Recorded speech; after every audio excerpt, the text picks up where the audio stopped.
Good day, class. So our topic for today is about the amazing Asian festivities and theatrical forms. So we're gonna explore the Asia's rich cultural heritage through unique festivals and traditional theatrical arts, experience the vibrant colors, dramatic performances, and ancient stories that captivate audiences worldwide. So we proceed to the first one. We have the Diwali, the Festival of Lights and its dramatic performances. Festival of Lights, Diwali symbolizes victory of light over darkness and over evil. So, dramatic plays, folk dramas, and storytelling depict mythological tales during celebrations. Cultural vibrancy, homes decorated with lamps and vibrant colors creates a magical mood. So, Diwali is a major Hindu festival known as the Festival of Lights. It celebrates the victory of good over evil and light over darkness. People decorate their homes with lamps, worship deities like Lakshmi rather, share sweets, set off fireworks, and exchange gifts. It's usually lasts 5 days and falls between October and November, and that is Diwali. So we proceed to the second one. We have the Chinese New Year, lion dances, dragon parades, and opera. I know that you're familiar with the Chinese New Year that we celebrated every between January and February. So, lion and dragon dances symbolizes luck and prosperity performed with acrobatic movements. So, napapanood natin sa mga, nakikita natin sa mga Chinese na meron tayong yung mga dragon na nagpe-perform na acrobatic movements.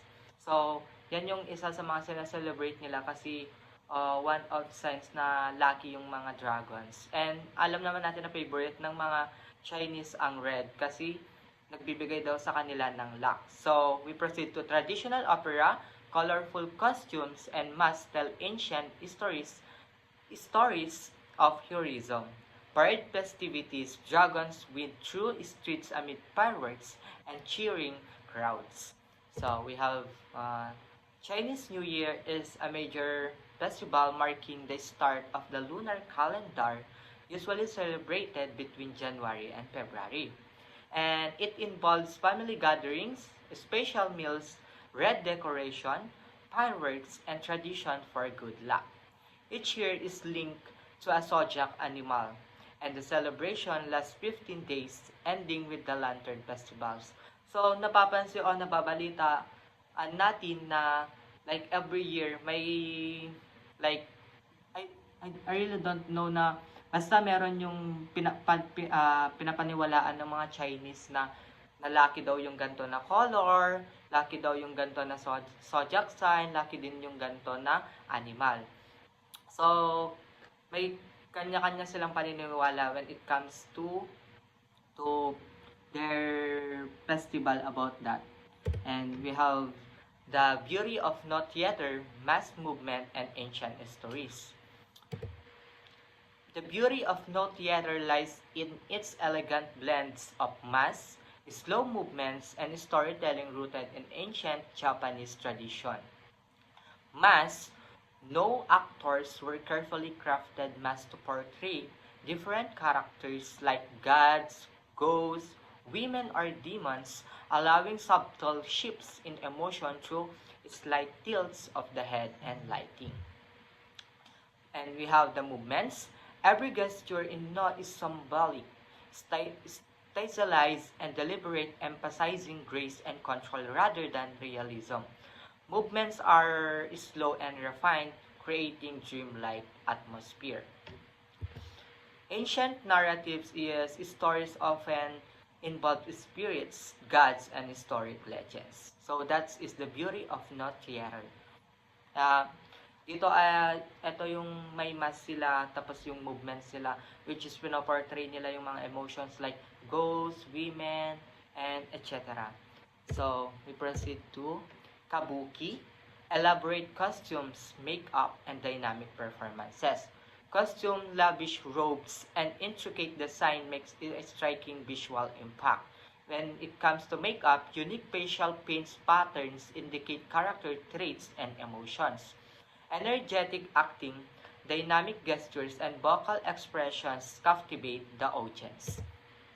Kabuki is a traditional Japanese theater known for its colorful costumes, bold makeup, dramatic acting, and lively music.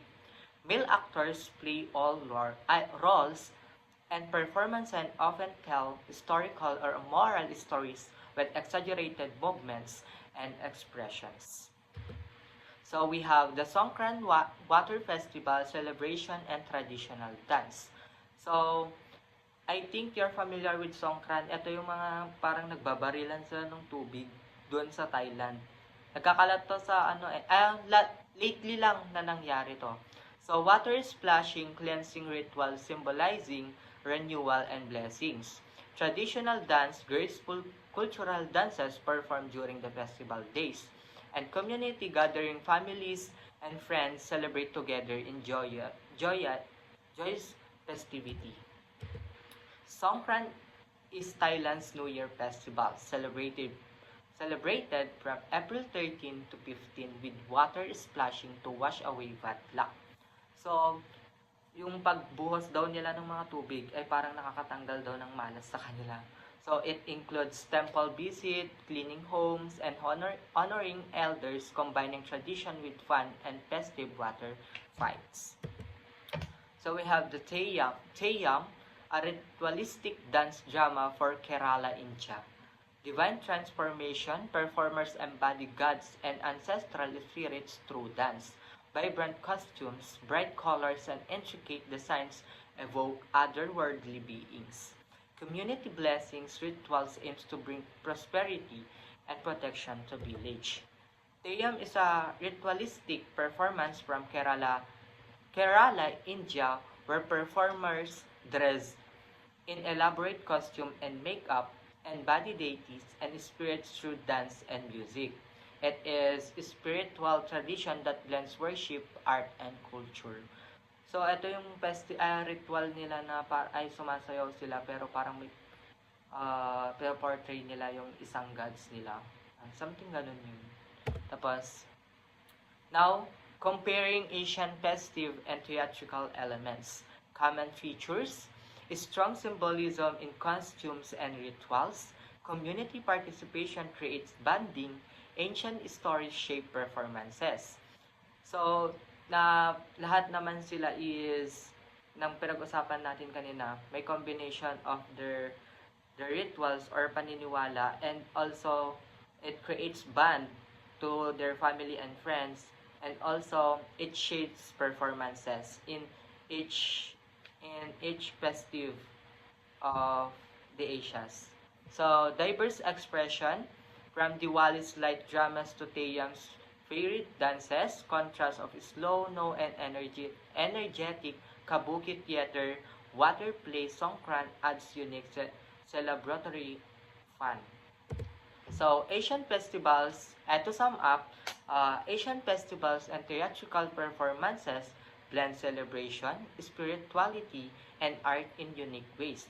Festivals like Diwali, Chinese New Year, Songkran, and Teyam combined rituals, family gatherings, and vibrant celebration, often featuring symbolic performances like dragon dances or water fights.